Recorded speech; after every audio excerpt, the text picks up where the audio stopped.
Miaka 60 nafikiri ni miaka 60 ya uhuru, si ndio? Inakuja sasa hivi tunaingia miaka 60, kwa maana kwamba Tanzania ni taifa ambalo liko huru kwa miaka 60. Kwa kifupi ni kwamba matarajio ni kwamba litakuwa taifa ambalo limepata maendeleo makubwa katika muda wa miaka 60, kwa sababu miaka 60 ya kujitawala wenyewe ni miaka mingi sana.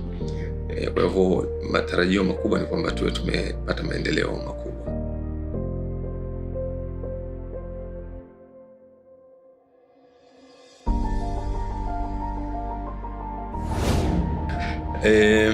Matarajio makubwa ya watu katika kupata uhuru kijamii, maana yake ilikuwa ni kuhakikisha kwamba ile misingi yetu ya kizalendo inalindwa, lakini vile vile tunapata maendeleo au tunaendeleza ile misingi yetu ambayo ni ya kizalendo. Kwa kawaida jamii yote ile huwa inakuwa na mambo makubwa, mambo ya msingi sana, ambayo yale mambo ndio yanayofanya ile jamii iweze kuwepo. Sasa moja katika mambo ambayo ni ya msingi sana katika jamii yetu sisi wa Tanzania ni swala zima la maadili au tamaduni. Kwa hivyo katika zile harakati za kupigania uhuru ilikuwa ni kuhakikisha kwamba yale maadili yetu, utamaduni wetu unakuwa salama, tunaulinda ule utamaduni wetu, lakini pia tunauendeleza yale maadili yetu. Hii ilikuwa ni katika vitu ambavyo vilikuwa vinaangaliwa katika mambo ya msingi sana katika kuifanya ile jamii yetu ya Tanzania iweze kuwepo na iweze kubakia kama vile ilivyo katika kipindi cha uhuru, na hiyo imepata maendeleo makubwa sana. Sasa katika swala hili la maadili yapo mambo ya kuzingatiwa. Miongoni mwa mambo kuzingatiwa ni pamoja na ile utu, yani ule binadamu. Sisi huko tulipokuwa huko nyuma ni kwamba tulikuwa tunaishi maisha ya kibinadamu, maisha ya kushirikiana, maisha ya kusaidiana, maisha ya kupendana, maisha ya kufanya kazi pamoja, maisha ya heshima, adabu na heshima na kuwajibika ipasavyo. Haya ni mambo ambayo tulikuwa nayo kabla ya uhuru. Kwa hivyo haya mambo tulikuwa tunatarajia kwamba katika kipindi cha uhuru haya mambo yalindwe, yawepo, lakini vile vile yaweze kuendelezwa. Hii ndo jamii ambayo tulikuwa tunatarajia kwamba baada ya uhuru tuione iko hivyo. Sasa tukiangalia tathmini haituonyeshi kama tumefanikiwa kulinda yale maadili yetu au utamaduni wetu. Manake kama tulivyosema kwamba miongoni mwa utamaduni wetu ilikuwa ni ule utu na kupendana, kuheshimiana. Ukiangalia hilo jambo hulioni. Sasa hivi ukiangalia katika jamii ya Kitanzania mauaji makubwa yanaendelea. Tanzania sasa hivi maiti zinakotwa, kama tulivyoona watu wanauawa, wanatupwa kwenye viroba, tupwa baharini, wanatupwa mtoni, watu wanatekwa, na madhara makubwa sana yanatokea. Na hawa watu ambao wana mauaji haya yanayoendelea Tanzania sio kwamba ni watu labda wametoka Kenya alafu ndio kaja kufanya mauaji hapa Tanzania, isipokuwa ni mauaji ambayo yanatokea ndani ya nchi, ambayo ni bila shaka ni wa Tanzania, na wale wanaouawa pia wanakuwa ni wa Tanzania. Sasa ile tafsiri au ile hali ambayo tulikuwa nayo kabla ya uhuru ya kuishi maisha ya kidugu na kupendana, huioni katika hali ambayo tuliona sasa hivi. Unaona, lakini vile vile swala la maadili, swala la maadili nalo ni jambo ambalo limeporomoka sana, hakuna kabisa. Ukienda kwenye jamii sasa hivi, kwenye kila kata utakuta kuna magodown ya pombe, na kila baada ya nyumba 3 kuna grocery. Ulevi maana yake watu wanakuwa ni walevi kweli maana yake. Lakini utamaduni ule wa mavazi, watu sasa hivi watu wanatembea uchi kabisa, vijana. Watu na mwanamke anaweza kuvaa soksi tu, vazi la soksi, lakini akatembea na akaenda mpaka kazini vile vile. Unaona? Lakini maadili yamekuwa ni ugonjwa sasa, yani kuporomoka maadili. Umekuwa ni ugonjwa ambao umefika mahala umeingia kwa viongozi sasa. hata viongozi ambao wako serikalini maana yake ni watu ambao wameporomoka sana kimaadili. Watu wanafanya ufisadi katika nafasi walizonazo, lakini hata majukumu wanatumia vibaya kwenye kuajiri. Unaweza kukuta viongozi wanadai rushwa, wakati mwingine wanadai mpaka rushwa ya ngono vile kwenye nafasi zile za uongozi wa juu. Kwa hivyo poromoko wa maadili umekuwa ni mkubwa na ni ugonjwa ambao sasa unamwathiri kila Mtanzania katika level ile ambayo ni ya juu sana. Lakini vile vile katika swala lile la uadilifu ambalo katika mambo ya msingi tulikuwa nayo sisi wa Tanzania kabla ya koloni, umeporomoka sana uadilifu. Na hii imetokana na jinsi ambavyo tulipoanza, kwa sababu sisi tulipoanza tulianza na utaratibu wa sera ya utaifishaji. Yani tulichukua mali kutaifisha viwanda, tukataifisha mashamba, ardhi, tukataifisha biashara za watu. Na utaifishaji maana yake ni kuchukua kitu bila idhini ya mtu mwenyewe. Hii utaifishaji ni lugha tu. Leo hii unapoona hapa Dar es Salaam kule mjini kule ile City Center, zile nyumba zinaonekana ni mali ya serikali. Zile nyumba zina wenyewe, zimejengwa na wenyewe na wamezijenga kihalali na walikuwa wanazimiliki kihalali vile vile. Lakini kuna mashamba huko, mashamba ya mkonge yalikuwa na wenyewe ambayo sasa hivi yanaonekana kama ni mali ya serikali. Kuna viwanda vile vile vilikuwa vina wenyewe. Kwa hivyo tumetaifisha, tumevichukua. Na wale watu tulipochukua zile mali zao hawakupelekwa mahakamani, kwa maana kwamba labda pengine ifahamike kwamba walikuwa hawazimiliki zile mali kihalali. Ni kwamba zile mali zimechukuliwa tu hivi. Sasa kwa namna moja au nyingine hii ni kama aina fulani ya unyang'anyi, ni kama kuchukua, na ni kinyume na uadilifu ile jambo. Kwa hivyo ina maana kwamba tulifika mahala tukawa tunawafundisha watu kuweza kumiliki vitu ambavyo hawakutokea jasho, si vyao maana yake. Na tunawafundisha watu kwamba inawezekana tukawa na uchumi na mfumo wa uchumi wa namna kama hiyo. Hii ni katika mambo ambayo tumeyafanya na yametuondoa katika ile hali ambayo tulikuwa nayo sisi kabla ya uhuru.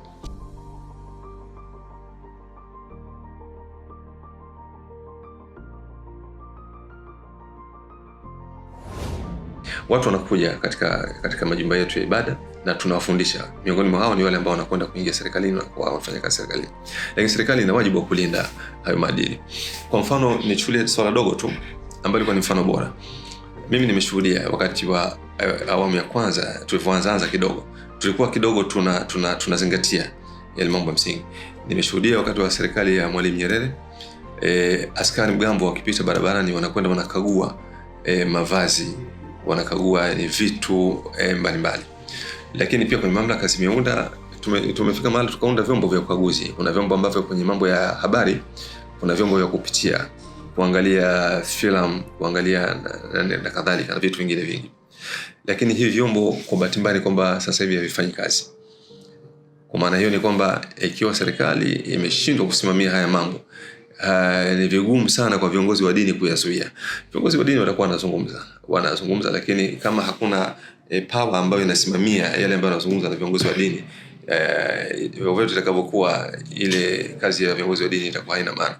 Kwa hiyo tunaweza kusema kwamba sisi viongozi wa dini tunafanya ile kazi, lakini tunakosa support ya muhimu sana ambayo ingeweza kusaidia kufanya yale mambo yaweze kuendelea. Na mfano mzuri nakupa ni huo. Tumepata kuona kwa nyuma serikali ikipita inakagua vitu vya msingi sana kama hivi vya kuzingatia maadili na kadhalika.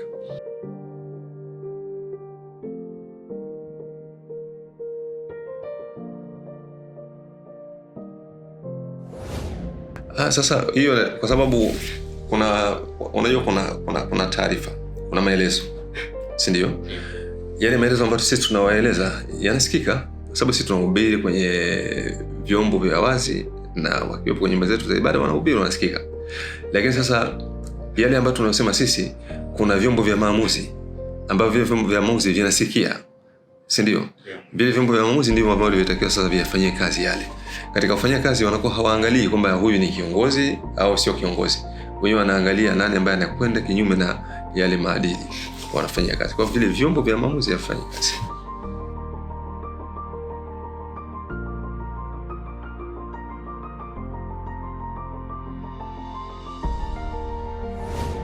Kwenye hali swala hili la kiuchumi, niseme kwamba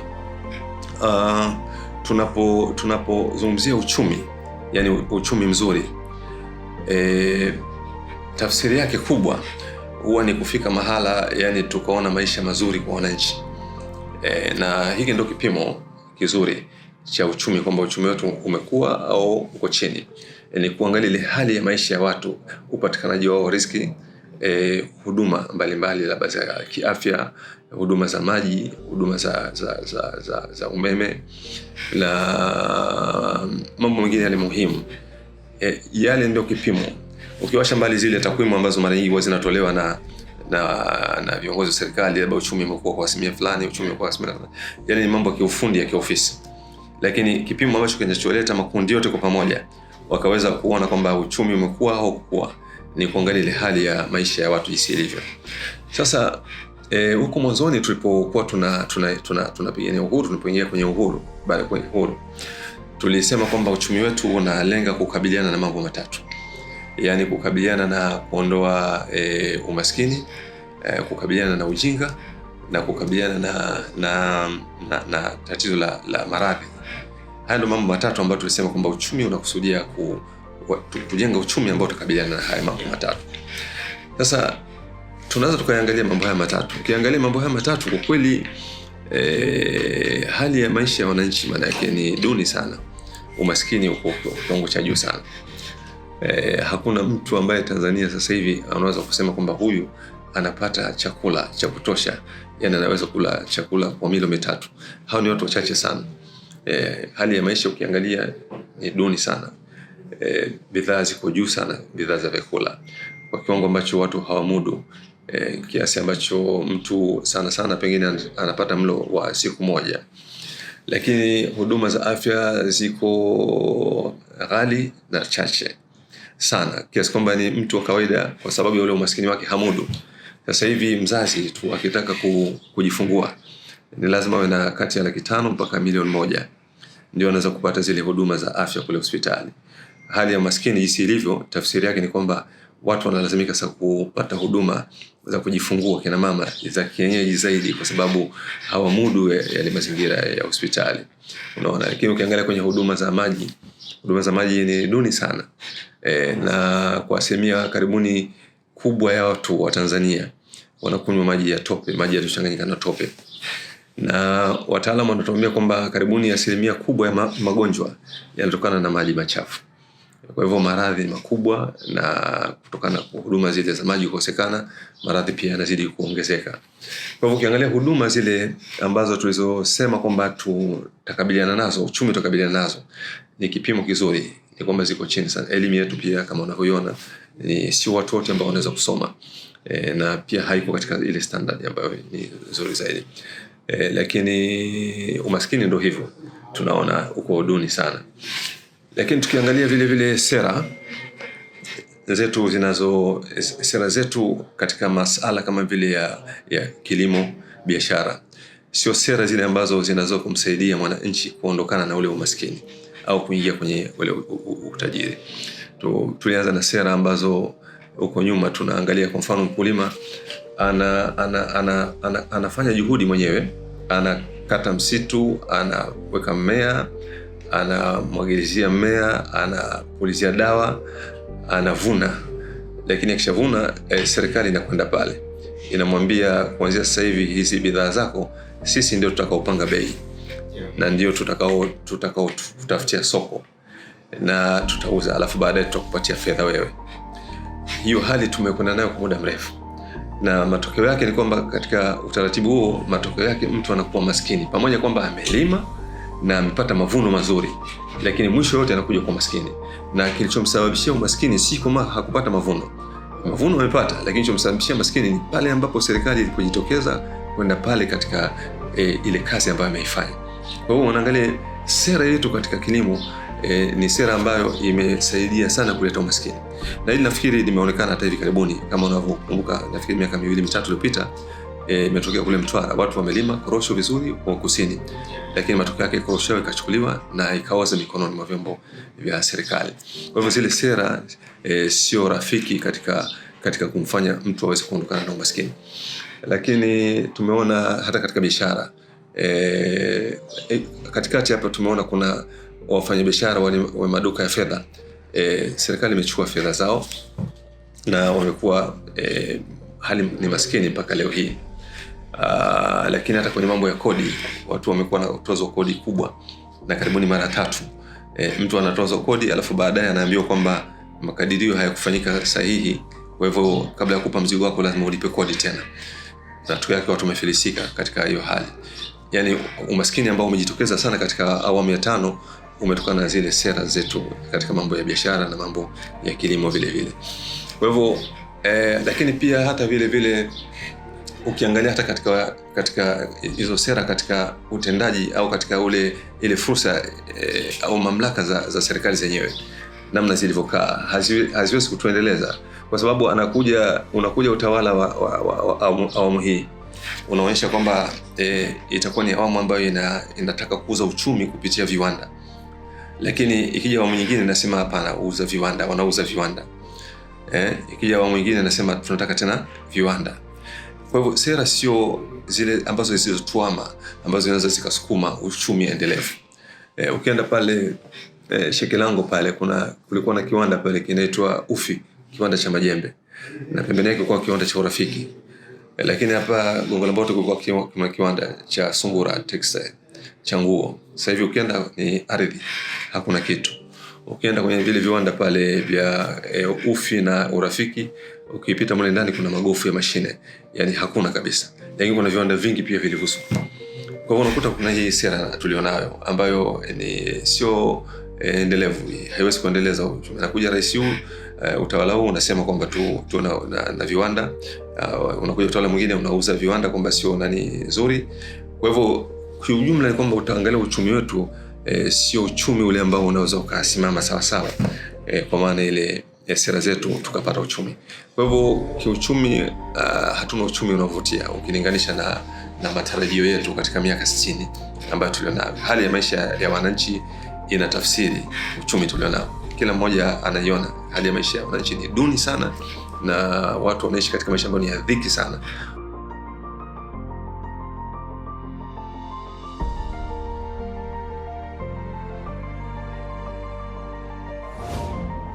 Tulikuwa na mfumo wa vyama vingi huko nyuma wakati wa ukoloni.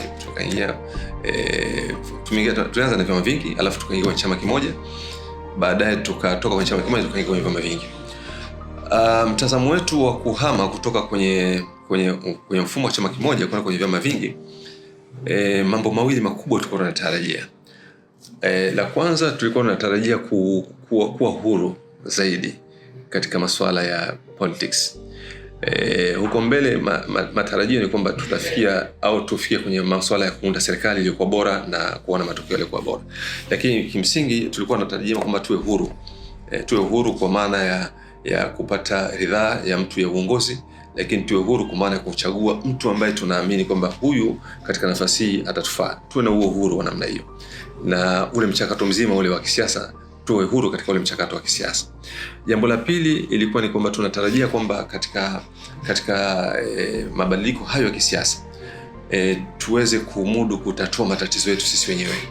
Maana huko nyuma tunaona kwamba wakati wa ukoloni tulikuwa tunabanwa, lakini tukiingia katika serikali yetu wenyewe tutakuwa na uwezo wa kutatua matatizo yetu sisi wenyewe. Haya ni mambo ya msingi makubwa ambayo tulikuwa tunatarajia tunapoingia kwenye uhuru wa kisiasa. Lakini sasa ukifanya tathmini kwenye hili swala la uhuru, kwa kweli unaona ni kama hakuna maana ule uhuru wa kisiasa.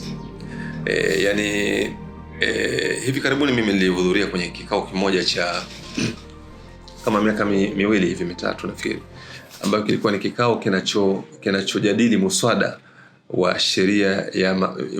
mabadiliko ya sheria ya vyama vya siasa. Ilifanyika Dodoma katika ukumbi wa Pius Msekwa, kwenye ukumbi wa bunge. Mimi niliingia kwenye kujadili. Kwa ujumla ile sheria na imepita, ni sheria ambayo ipo sasa. Ukiangalia sheria ni kama vile hakuna vyama vingi, na ni kama hakuna ule uhuru kabisa.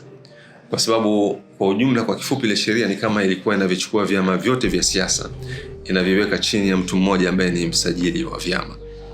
Yeye ana mamlaka makubwa sana katika vyama vya siasa. Msajili wa vyama ana uwezo wa kutengua maamuzi yaliyofanywa na zile ngazi husika za chama ndani ya chama chenyewe. Kwa mfano, chama kimemteua kiongozi katika position fulani, msajili wa vyama anaweza kumuondoa yule mtu kwenye ile nani. Na hivi vyama vinawakilisha watu ambao walivyokuwa nao, kama ni chama cha demokrasia na maendeleo, kama ni ACT, kama ni nani, vinawakilisha watu walio nyuma yao ambao ni mamilioni. Kwa maamuzi yanayofanyika mle ni maamuzi ya hao watu walioko nyuma. Kwa hivyo wanaweza kufanya maamuzi katika ngazi fulani hao watu kupitia hizo taratibu zao za kivyama, lakini msajili anaweza kafuta maamuzi. Kwa hivyo ile dhana ya kwamba tuna uhuru ni kwamba kwenye siasa hakuna. Lakini tunashuhudia hivi sasa kwamba hata mtu akitaka kufikiri na zile fikra zake akitaka kuzieleza kwa mtu mwingine, ni lazima aombe kibali. Upate kibali cha kufikiri na kueleza zile fikra zako kwa mtu mwingine. Kiasi kwamba watu ambao wamefikia hatua wakaamua labda wakae kwenye kikao tena ndani ya ofisi zao, majumba zao, ili wabadilishane fikra za mambo ya wanayotazama kisiasa na kuwekea mkakati, basi vyombo vya dola vimekwenda vimewakamata na vikawazuia na vikawafungulia mashtaka kwa maana amefanya kosa. Kwa hivyo ukiangalia ile dhana kwamba kuna uhuru wa kisiasa, ni kitu ambacho unakishuhudia kwa jicho lako na akili kwamba jambo halipo katika uhalisia ule wenyewe. Lakini hata watu wakitaka kutoka nje kufanya mkutano ili watu wasikilize, mseme vile ambavyo mnavyoamini na mshawishi, hawaruhusiwi. Maana yake watu kufanya mkutano ule wa public au kuonyesha zile hisia zenu. Na haya tunaweza kuzungumza ni mambo ambayo ukiangalia kwenye katiba yameruhusiwa, sheria ya nchi imeruhusu, lakini ukija katika ule uhalisia wenyewe ni mambo ambayo unakuta hayaruhusiwi, yani mtu haruhusiwi. Kwa hivyo swala la kwamba tuko uhuru katika siasa, hilo ni jambo ambalo kwa Tanzania pengine unaweza kusema bora hata wakati wa ukoloni kulikoni ambapo iliyopo sasa. Kama imefika leo hii katika kipindi ambacho tunasema sasa ndio tuko uhuru, miaka 60 sasa tunaingia, lakini wewe ukifikiri lazima upate kibali, na ukitaka kuitoa ile fikra yako kwa mtu mwingine lazima upewe kibali. Sasa kuna ukoloni kulikoni huo? Nadhani huu ni ukoloni mbaya zaidi kulinganisha na ule ukoloni ambao walikuwa wanatufanyia wazungu. Lakini hiyo ni hali ambayo tulionao sasa hivi hapa Tanzania, ambayo tunaishuhudia na tunaiona kwa macho yetu sisi wenyewe. Kwa hivyo uhuru katika siasa ni kitu ambacho tulikitarajia sana. Ndio mabadiliko ya kisiasa tulikuwa tunataka kutoka, ni kwamba twende kwenye hatua kama hiyo, maana yake fike mahala tuweze kuwa huru katika mambo yale ambayo ni msingi sana. Lakini nukta ya pili ni kwamba tulikuwa tunatarajia sana katika siasa tuweze kuwa na uwezo wa kutatua matatizo yetu sisi wenyewe. Lakini ukiliangalia hili jambo, hatuna uwezo wa kutatua matatizo yetu sisi wenyewe mpaka sasa hivi. Na hili unaweza kuliona kwenye matokeo ya wakati wa uchaguzi. Ukiangalia wakati wa uchaguzi hatuwezi kutatua matatizo yetu, kiasi kwamba baada ya uchaguzi huwa yanatokea maafa makubwa, watu wanakufa, watu wanapigwa, watu wanaumia. Yani tuna mifumo, tuna sheria, lakini hatuwezi hata kutumia zile sheria, hatuwezi kutumia sisi wenyewe kutatua yale matatizo yetu sisi wenyewe, kiasi kwamba tunafika mahali mpaka tunauana. Ni kitu ambacho tulikuwa tunatarajia kwamba tunakwenda kwenye uhuru, maana yake tufike mahala tuwe tuna uwezo sisi wenyewe maana yake ya kutatua yale matatizo yetu. Maana yake sio kwamba ifikie mahali sasa labda pengine vyombo vya kimataifa au watu kutoka nje ndio waje kutusaidia kutatua matatizo yetu wenyewe. Kwa hivyo hali iko hivyo. Lakini hata ukienda kwenye masuala ya uchumi, hatuna uwezo kutatua matatizo yetu wenyewe. Bajeti yetu sisi pengine nusu lazima tupewe hela kutoka nje ndio tuje tuongeze pale kwenye bajeti ya miaka 60. Maana yake hatuwezi kutatua matatizo yetu wenyewe. Na hata maji ya kunywa hatuwezi kutatua wenyewe. Hapa tuna wataalamu, mpaka wanakuja wataalamu kuja kutufundisha kupanda miti ambayo iko kwenye msitu wetu sisi wenyewe. Yani watu wanatoka Japan kuja hapa kuja kutufundisha sisi kupanda mti. Hata vijiti vile vya kuchokonoa meno vinatoka China. Maana hatumudu, maana hatuko kwa miaka 60, ni watu ambao tupo tu, lakini hatukuweza kutatua matatizo yetu wenyewe. Kwa hivyo kwenye masuala haya ya politics tulitaraji sana tuwe huru. Ni jambo la msingi sana ambalo linatuwezesha sasa kufika mahala tukaweza kuunda serikali ambayo ilikuwa madhubuti na serikali iliyokuwa makini, ambayo ingetusaidia sana katika kupata maendeleo. Kwa hivyo kutokuwa huru katika siasa na ni jambo ambalo naamini kwa namna moja limetunyima fursa ya kuweza kuwa na serikali makini katika jambo letu. Katika hili la kutokushindwa kutatua matatizo yetu wenyewe, linaingia mpaka swala la katiba, si ndio? Ni jambo ambalo tumekubaliana sisi wenyewe, si ndio, kwamba tuboreshe katiba, kwamba tuiandike upya ile katiba. Na ni utaratibu mzuri sana, kwa sababu siku zote unapoona maendeleo katika wanayopata wenzetu, maendeleo wanayopata kwa sababu ya kupitia ile mifumo yao mbalimbali, mifumo yao ya kiuchumi, mifumo ya kisiasa, mifumo ya kisheria na kadhalika. Wanaipitia kila siku alafu wanaiboresha, ndio maendeleo. Hata ukienda kwenye biashara, kwenye uzalishaji, leo hii ukiangalia ile Toyota Land Cruiser iliyopo sasa hivi, ukiangalia ile Toyota Land Cruiser ile ya kwanza kabisa, ni mbingu na ardhi, ni vitu viwili tofauti. Iliyopo sasa hivi ni bora sana, ni kwa sababu ya hiyo kupitia, maana yake zile kazi unasipitia. Kwa hiyo tunapozungumza katiba mpya, maana yake ni kwamba tunapitia ile kanuni zetu, sheria zetu, ili tuziboreshe. Na tulikubaliana ile jambo, tulikubaliana na hatimaye tukatunga sheria ambayo ilikuwa na misingi miwili mikubwa. Msingi wa kwanza ni kutambua kwamba tumekubaliana swala la kupitia katiba na kuandika katiba nyingine.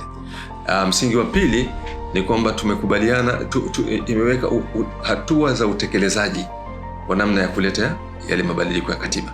Sheria ipo.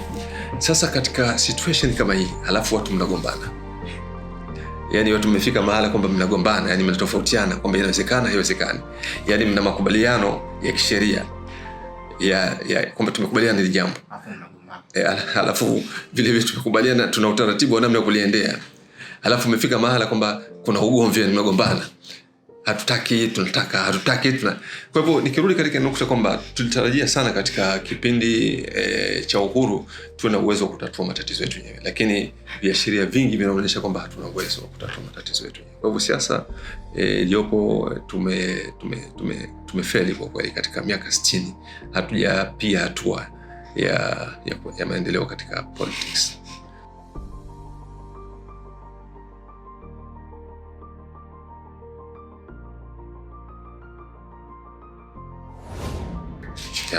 Hilo kwanza ni nukta muhimu sana, yani ule uhuru wa mtu mwenyewe. Kwanza katika uhuru wa mtu mwenyewe ndio pale kwenye siasa. Sasa hivi wewe sasa hivi uwezi ukaamua ni kagombea nafasi fulani ya uongozi kama vile ubunge, alafu ukapata hiyo fursa. Yani mfumo umewekwa pale unakuzuia. Sasa huo ni uhuru ambao umenyimwa, si ndio? Tulitaraji mimi niwe uhuru kwa maana ya kugombea, lakini pia niwe uhuru kwa maana kwamba naweza nikamchagua mtu ninayetaka. Sasa kilichofanyika ni kwamba ule uhuru wangu mimi umewekwa ndani ya chama, kwamba wewe ukitaka kuwa huru, ukitaka uchukue nafasi au upate nafasi ya uongozi, basi lazima uwe kwenye chama. Yani ina maana kwamba ule uhuru wa mtu binafsi haupo, na hilo ni kosa kubwa sana.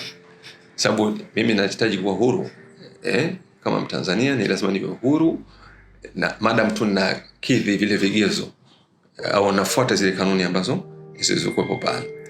Kwa hivyo hili lipo, lakini tukija kwenye uhuru wa kujieleza, hili linakwenda zaidi kwenye mambo ya vyombo vya habari, lakini na ile mikutano ya public ile inazuiliwa, kwa maana kwamba hauruhusiwi kusimama ukaalika watu alafu wakafika pale na wakazungumza nao. Lakini pia naona vyombo vya habari kuna sheria imepita na imelalamikiwa sana kwenye vile vyombo vya habari, kwa kiwango ambacho waandishi wa habari wakati mwingine wanachuja hata ile habari. Ukizungumza wanasema ukiandika hii habari hii itakuletea matatizo makubwa sana, kwa mujibu ile taratibu, na malalamiko ni makubwa sana. Sasa ili jambo sio zuri, itakiwa watu wawe huru. Maana kwamba ule uhuru hauvurugi maana yake haki za mtu mwingine, hauvurugi ile. Kwa mfano mimi kusimama nikaomba ridhaa ya kugombea ubunge, sichukui haki ya mtu wala hapa sijaingilia uhuru wa mtu mwingine. Mimi mwenyewe nimejiona kwamba ninafaa, na watakaojaji ni wale wapiga kura, si ndio? Watasema kwamba bwana Sheponda atumpi hiyo nafasi ya ubunge, wale ndio wanatakiwa. Sasa wale pia wananyima ule uhuru, wananyima ule uhuru wa kumchagua mtu kwa sababu tu hayuko kwenye chama. Lakini kama ina maana ingeruhusiwa mimi nisimame na maana wale watu wangeweza kumchagua na wangekuwa huru kumchagua mtu ambaye sio lazima awe kwenye Chadema, sio lazima awe CUF, sio lazima awe CCM, lakini mtu anamjua kwenye jamii kwamba bwana huyu ni mtu muhimu, ni mtu mweledi, ni mtu ambaye tukimpa dhamana anaweza akasimamia mambo yetu kwa sifa alizonazo. Sasa haya yote haya yanapungua, yanazuiliwa haya yote haya kwa sababu tu huyu mtu hayuko kwenye chama. Hii ni kitu ambacho hakiwezekani. Na nakumbuka wakati wa mchakato wa kuanzishwa vyama vingi katika tume ya Jaji Nyalali alipendekeza katiba, nafikiri ilikuwa ni katiba, alipendekeza swala la mgombea binafsi kwamba ni mtu ambaye anatakiwa aruhusiwe. Mapendekezo yalikuwepo namna, lakini nafikiri hayo pembeni kwa mambo mengi. Kwa hivyo niseme hivyo bwana, katika hilo la uhuru wa mtu binafsi ni katika mambo ambayo hayapo hapa kwetu.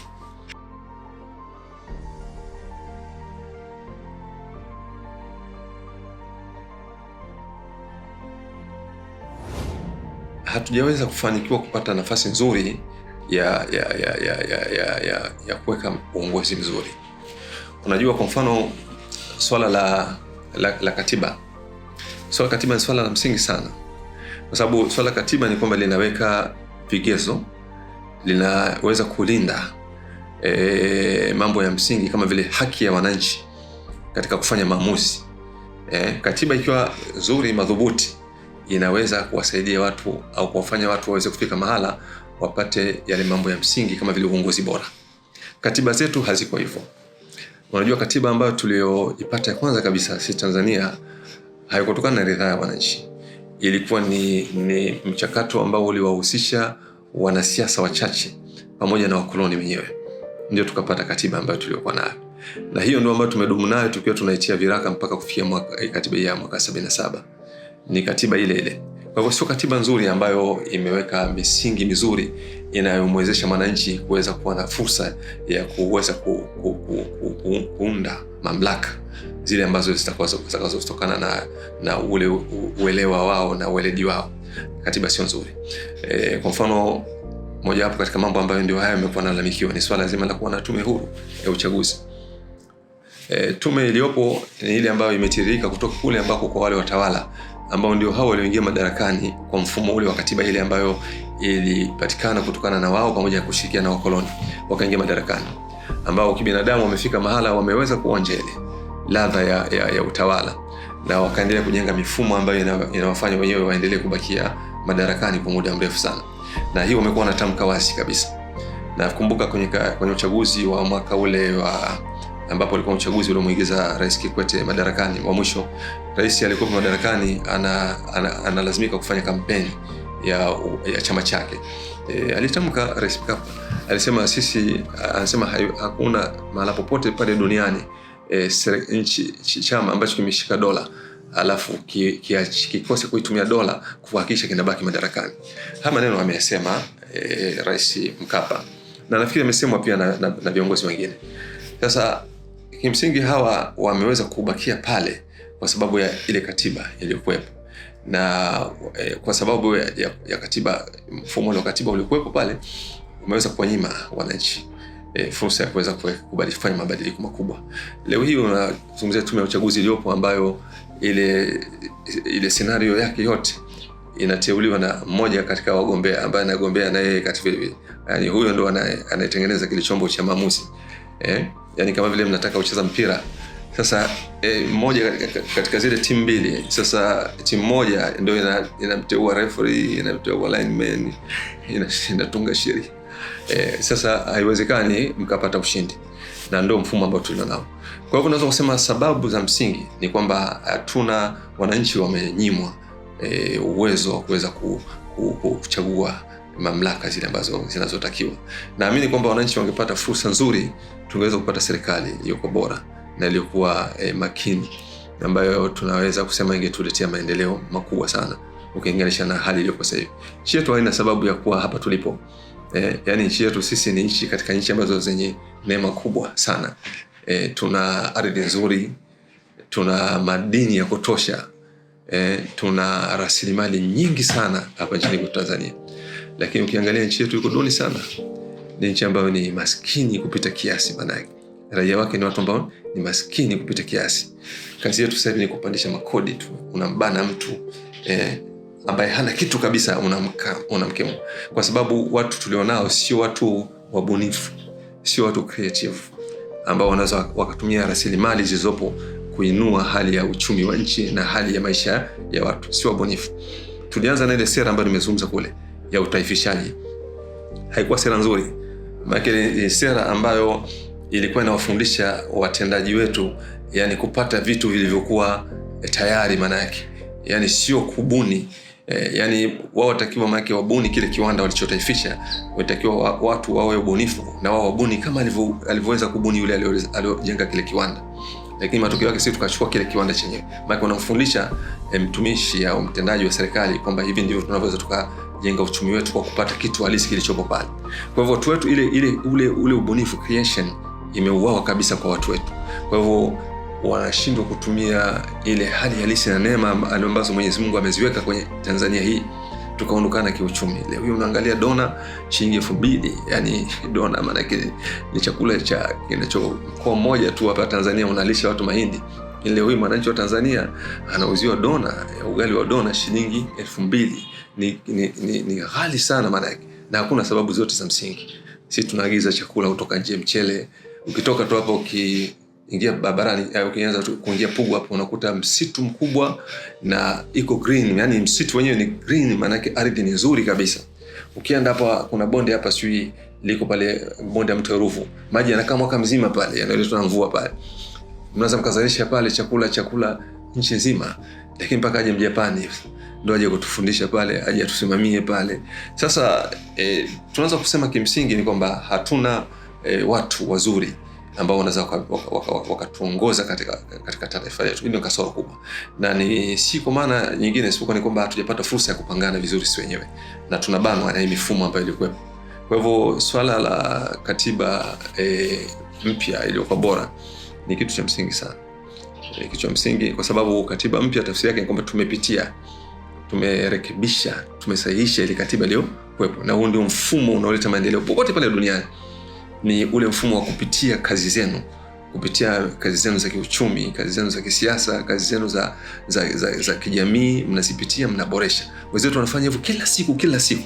Sasa unapozuia, maana yake ni kwamba unazuia mabadiliko ya mambo ambayo ni ya msingi sana. Nilikuwa nafikiri sababu ni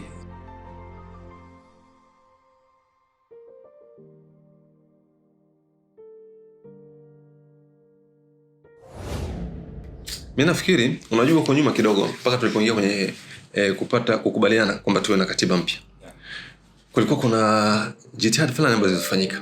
Miongoni mwa jitihada ilikuwa ni kusema, watu walikuwa wanapaza sauti, wanasema, wakati mwingine wanataka hata kutumia ile mifumo ya kisheria, lakini katika hatua fulani, kwa mfano kufanya tupite barabarani, tutembee barabarani kwa maana kuonyesha zile hisia. Walikuwa kuna kipindi watu walikuwa wanaomba kibali, wanaomba kibali ili waingie barabarani kwa maana ya kufanya maandamano yale ya amani ili kuweza kuonyesha zile hisia. Lakini kulikuwa kuna vitu, midahalo inaendelea kufanyika na kadhalika. Tulikuwa tunafanya kitu kama hicho. Sasa tunachotaka sasa ni kuongeza nguvu ya kupaza sauti, ya kusema, na kuna baadhi ya vitu vingine yani ikifika mahala kuweza kuvisusia. Kwa mfano kuna kipindi fulani sisi tuliweza kushauri, tukasema kwamba hata uchaguzi mnaweza mkasusia. Ukasema kabisa kwamba vyama vyote na wananchi wote wa Tanzania si hatushiriki uchaguzi. Si ndio? Hatushiriki uchaguzi kwa sababu tuna mambo ambayo ya msingi tunataka kama wananchi. Sasa kwa sababu mkisema kwa sauti moja, yule anayepinga nani sasa? Si ndio? Kwa sababu nyinyi mnasema kama Watanzania, si ndio? Mnasema kama Watanzania. Sasa yule atakayekuwa anapinga ni nani? Kwa hivyo hatusemi kwamba tuingie kwenye vurugu, lakini tunasema ipo namna. Kama tukifika mahali tukatoa sauti na tukaonyesha kwamba tuko serious, mpaka ikafika ulimwengu unashuhudia kwamba kuna tabaka tu la watu fulani ndio linagoma,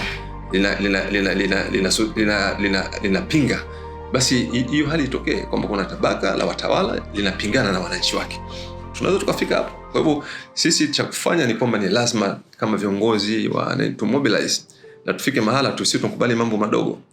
Unaweza mkakubali kuingia kwenye uchaguzi ambao unahakika kabisa kwamba yani pale mbele unaenda kuporwa, unaenda kunyang'anywa, unaomba, kwa sababu misingi yote ya kufanywa ile dhulma iko pale. Kitu fulani tunaweza kufika mahala tukasema bana hapana, sisi bora basi hilo jambo lisifanyike. Kama nchi yetu itakuwa ni ya kifalme basi endelee. Kama tunataka tutangaze kwamba nchi yetu sisi kama ilivyokuwa ya Kamuzu Banda, tunaambia basi bana, tangazeni kama nchi ni ya kifalme na wataendelea watawala kuwarithisha wale wa familia zao na watoto wao, basi endeleeni na hiyo. Lakini kama ni nchi ya kidemokrasia, nchi ambayo ni yetu sote, mnapaswa kutusikiliza sisi wananchi tunasema nini. Kwa hivyo mnaweza mkafika mahali hata mka boycott baadhi ya mambo kwa dhana kwamba yale mambo ya msingi yapatikane. Kwa hivyo niseme kwamba sisi wananchi tunaweza tukatengeneza mazingira fulani ya kusukuma wale ambao wamekaa kwenye vyombo vya maamuzi wakatusikiliza na tukakubaliana. Na hili tulifanya kwenye mchakato wa katiba mpya na ukapatikana. Kwa hivyo tunaweza tukafanya pia na ikawezekana pia kwenye mambo mengine.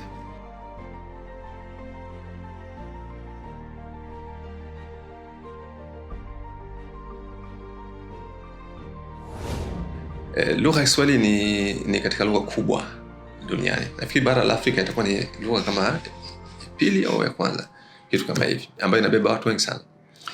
Na lugha ina vitu vingi sana ndani yake. Na sisi wa Tanzania ni lugha yetu na tulipaswa kuiheshimu na kuilinda. Lakini katika uhalisia ukifanya uchunguzi, ile lugha ya Kiswahili hatuiheshimu. Hatuiheshimu na wala hatuilindi wala hatuiendelezi. Na tunaweza kusema kwa namna moja au nyingine tumeshindwa kuilinda. Tukirudi huko nyuma, hapa katikati kuna mjadala mkubwa sana uliotokea kwa wasomi kwamba lugha ya kufundishia iwe lugha gani. Si ndio? Wale ambao walikuwa wanasema lugha ya Kiswahili iwe kufundishia walikuwa wako right. Kwa sababu unapomfundisha mtu kwa lugha yake anaelewa vizuri zaidi. Lakini kinachokusudiwa katika kufundisha ni ile elimu yenyewe, ile knowledge ndio inakusudiwa. Si ndio? Na knowledge unaweza kuipata kwa lugha yote ile. Kuna Wajapani hawajui Kiingereza lakini madaktari. Si ndio? Kuna Mchina hajui Kiingereza lakini daktari. Ile knowledge na lugha ni vitu viwili tofauti. Ule ujuzi na lugha ni vitu viwili tofauti kabisa.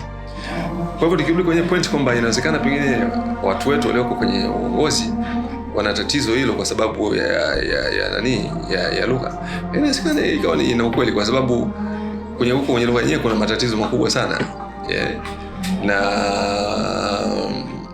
hatuko tayari yani kuingia kwenye majadiliano au kuliboresha jambo katika namna nzuri. Kwa hivyo Kiswahili ni lugha muhimu na ni lugha ambayo inatakiwa ifanyiwe mchakato mkubwa. Na wanafunzi wanatakiwa wafundishwe.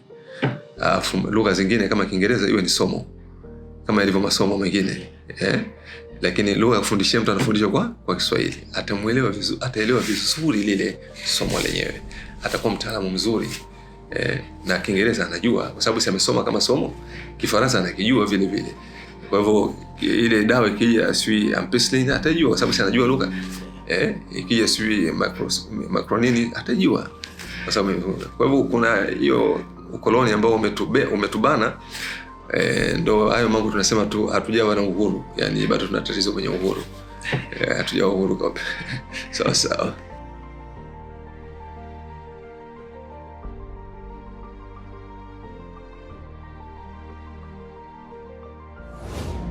Kwamba ni muhimu sana kuwa na utamaduni wa mazungumzo.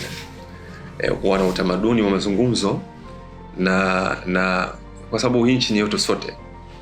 Hii nchi ni ya Tanzania wote, na wale walioko madarakani ni kwa sababu kwamba zile nafasi haiwezekani tukakaa wote kwenye zile nafasi, isipokuwa wanakaa wachache ili wasimamie.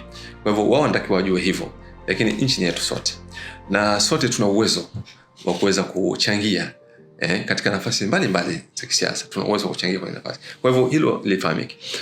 Sasa kwa dhana hiyo ni kwamba tuwe na utamaduni wa kukaa pamoja na kuzungumza. Wale walio kwenye mamlaka waone umuhimu wa kukaa na watu wengine wakazungumza na tukaheshimu yale mazungumzo. Sababu kuna tatizo hilo kwamba wakati fulani tunaweza kukaa lakini watu wasiheshimu yale mazungumzo. Naweza mkafika huko nyuma kuna vikao vimefanyika lakini watu hawakuheshimu yale mazungumzo. Kwa hivyo tujenge utamaduni, ndio wito.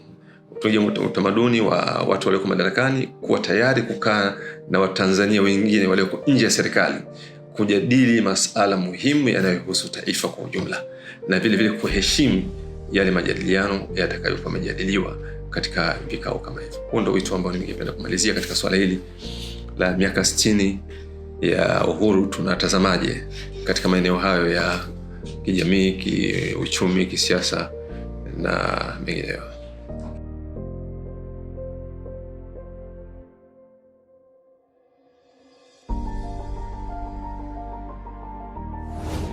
Kwa kweli swali zuri sana. Mimi ningependa kuona Tanzania watu ambao wanaishi kama ndugu, wanaishi kwa furaha, alafu maisha yao pia ni maisha mazuri.